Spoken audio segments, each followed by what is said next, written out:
혹시 디지털 금이라고 들어보셨나요? 말 그대로 디지털 세상에서만 존재하면서 이 금처럼 값지다는 의미에서 붙여진 이름인데요. 사실 이건 투자업계에서 세계 1위 암호화폐인 비트코인을 가리키는 말입니다. 아시다시피 이 비트코인은 수익률이 어마어마하잖아요. 2012년 말까지만 해도 비트코인은 한 개당 12달러 정도였는데 12년이 지난 지금은 약 6만 4천 달러를 왔다 갔다 합니다. 단순 계산만 해도 이 12년 만에 가격이 5,333배나 뻥튀기 된 겁니다. 내가 만약에 그때 1억을 넣었다. 그럼 나는 이 자리에 없었겠지. 물론 비트코인에 투자했다가 쓰디쓴 실패를 맛본 사람들도 분명히 많습니다. 지금도 비트코인이란 얘기만 나와도 비트코인은 순전히 사기다. 시가총액도 무거워져서 옛날의 비트코인이 아니다. 이런 부정적인 반응을 보이는 사람들이 적지 않습니다. 이번 편에서는 현재 비트코인 가격에 영향을 주는 핵심 요인들은 무엇인지 콕콕 짚어봤습니다. 먼저 비트코인의 사이클에 대해서 설명해 드릴게요. 사이클이란 가격이 오르락 내리락 하는 주기 또는 패턴을 말하는데요. 대부분 자산처럼 비트코인도 이 사이클이 있습니다. 비트코인은 컴퓨터로 복잡한 수학적 연산을 오랫동안 풀어서 얻을 수 있는데 마치 금을 캐는 것처럼 많은 시간과 노력이 필요하다는 의미에서 보통 비트코인을 채굴한다 라고 표현합니다. 근데 컴퓨터를 돌려서 비트코인을 무한대로 채굴할 수 있다면 아무래도 이 희소성이 떨어지겠죠? 그래서 비트코인은 처음 만들어졌을 때부터 전체 발행량을 2100만 개로 정해놨습니다. 비트코인의 가치를 지키기 위해서 이 수량을 조절하는 거죠. 이 희소성을 위해 비트코인 채굴에는 또 다른 장치가 하나 숨어 있습니다. 그게 바로 비트코인 가격에 영향을 주는 첫 번째 키워드, 반감기입니다. 반감기란 똑같은 노력을 들여 비트코인을 채굴했을 때 채굴되는 양이 반으로 줄어드는 시점입니다. 쉽게 말해서 내가 전에는 100의 노력을 들여서 100개의 비트코인을 채굴했다면 이제는 똑같은 100의 노력으로 50개밖에 채굴이 안 된다는 거죠. 비트코인이 일정량 이상 채굴되면 이 반감기라는 게 찾아오는데 보통은 4년 주기로 반감기가 찾아왔습니다. 그리고 이 반감기가 지나고 몇 개월 뒤에 비트코인은 항상, 이게 중요한 겁니다.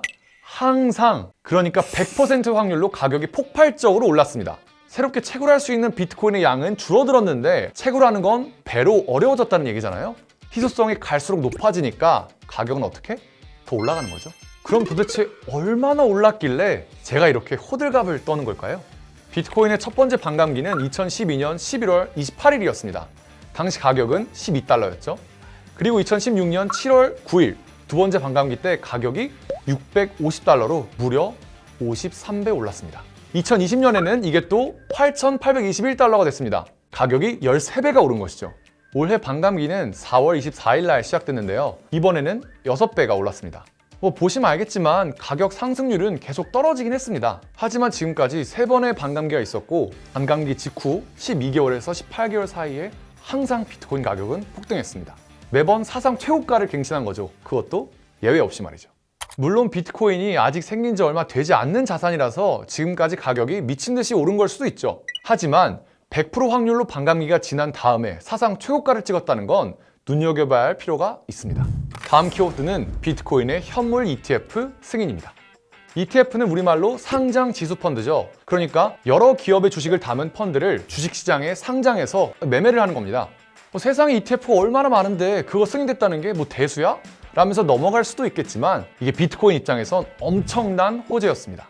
그동안 비트코인에 투자하려면 가상자산 거래소에 회원가입을 하고 거기에 계좌를 연결하고 또 돈을 넣어서 비트코인에 투자를 해야 됐거든요. 얼마나 귀찮아요. 이거 언제 다 하고 있겠어요. 근데 이제는 그냥 내 주식 계좌에서 주식을 사고 팔듯이 비트코인 ETF에 투자를 할 수 있게 된 겁니다. 투자하기 편해지니까 일반 투자자들도 진입하기 좋아졌고 자산운용사, 증권사도 고객의 돈으로 투자를 할 수 있게 되잖아요. 지금까지는 일부 기업들이나 일반 투자자들이 투자를 해왔다면 이제는 정말 이 큰 손들이 들어오는 문이 열렸다는 의미입니다. 실제로 ETF가 승인되고 나서 예상보다 훨씬 많은 돈이 비트코인으로 흘러 들어왔고 전 세계 언론들에서 보도가 나오기도 했는데요. 최근에도 세계 최대 자산운용사인 블랙록이 비트코인 ETF를 통해서 하루 만에 1억 8,440만 달러의 돈을 투입했다고 해서 난리가 났습니다. 이 한국 돈으로 2,400억 원에 해당하는 어마어마한 자금이 단 하루 만에 비트코인을 사들인 겁니다. 당연히 투자가 쉬워지고 큰 손들이 시장에 들어온다는 건 비트코인에겐 호재죠. 그래서 비트코인을 긍정적으로 보는 사람들은 ETF가 사상 처음 승인된 거니까 이걸 통해서 계속 돈이 들어오면서 비트코인 가격이 앞으로도 꾸준히 오를 것이라고 말합니다. 하지만 여기서 끝이 아닙니다. 최근에 제가 이 암호화폐 전문가들에게 물어봤거든요. 근데 하나같이 오는 11월 5일 예정된 미국 대통령 선거가 비트코인의 최대 이벤트라고 말하더라고요. 심지어 일부는 대통령 선거의 최대 수혜주가 비트코인이 될 거라고 말을 하는데, 사실 이게 대통령 후보인 경쟁에 비트코인이 동원된 측면이 있습니다. 이 암호화폐 시장 분석 업체인 10X 리서치에 따르면 미국인의 약 5천만 명이 암호화폐를 보유하고 있다고 하는데, 이거 엄청나죠? 선거를 앞둔 대통령 후보들 입장에선 5천만 명이라는 숫자가 얼마나 크게 다가오겠습니까? 그러니까 어떻게든 이들의 마음을 살려면 암호화폐에 대해 좋게 말할 수밖에 없겠죠? 사실 트럼프는 진작에 대놓고 암호화폐를 지지해왔습니다. 트럼프는 지난 9월 뉴욕 이코노믹 클럽 모임에서 미국을 암호화폐와 비트코인의 세계 수도로 만들겠다고 선언했어요. 아니, 미국이라는 세계 1위 경제 대국이 나서서 암호화폐를 사들이고 시장을 키우겠다는 건데 엄청나게 파격적인 발언인 거죠. 게다가 나름 구체적인 공약도 있습니다. 트럼프는 자기가 당선되면 100만 개의 비트코인을 미국의 전략 보유량으로 삼고 미국에서 비트코인의 물건을 사고 팔 수 있도록 허용하겠다는 말까지 했는데요. 비트코인을 달러, 금과 비슷한 위치에 올려놓겠다는 겁니다. 이게 사실은 엄청난 얘기인 게, 아니 미국에서 그렇게 하면 다른 나라들은 그렇게 하지 않을 수 있을까요? 정말 실현된다면 비트코인의 시대가 올 수도 있겠죠. 자, 그럼 반대편에 있는 해리스도 가만히 있으면 안 되겠죠? 해리스는 그동안 암호화폐에 대해 따로 언급을 하지 않았습니다. 그래서 많은 사람들이 해리스는 비트코인이 부정적이야 라는 추측을 많이 하곤 했는데요. 근데 갑자기 저번 달 뉴욕에서 열린 선거자금 모금 행사에서 대통령이 당선되면 디지털 자산과 같은 혁신 기술을 장려하겠다고 말했습니다. 그러니까 지금부터는 누가 되든 비트코인에 대해 친화적인 정책이 펼쳐질 거라는 거죠. 그러니까 우리 개미들이 비트코인에 몰려들 수밖에 없는 거예요. 전문가들은 이 외에도 민주당과 공화당 모두 암호화폐를 위한 별도의 법을 제정해야 된다는데 동의하고 있어서 점점 제도화되고 안정을 찾아갈 것이라고 합니다.